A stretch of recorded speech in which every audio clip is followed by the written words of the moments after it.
Ada orang dia takut kamera shy. Ajak bergambar pun dia tak nak, dia menyorok dekat belakang. Tapi dia sedar tentang kepentingan media sosial, kepentingan cari pelanggan di media sosial. Kerana semua orang hari ini, semua ada media sosial, membeli belah di media sosial. Dan dia sedar kepentingan personal branding wujud di media sosial. Saya nak tanya, sampai bila anda nak takut kamera? Sampai bila anda nak bersembunyi di belakang kamera? Sebab kalau anda tangguh hari ini, esok anda akan fikir lagi. Minggu depan fikir lagi. Bulan depan fikir lagi. Tahun depan fikir lagi. Dan sedar tak sedar anda telah bazir masa berbulan-bulan sebab anda takut kamera. Jadi apa nak kena buat? Ambil phone, buat video, ubah diri anda hari ini.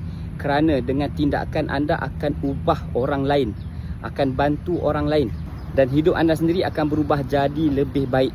Dan saya Muhammad Firdaus Salihuddin, saya buat video dan ajak anda buat video bina jenama diri di media sosial untuk ubah diri kita dan ubah orang lain.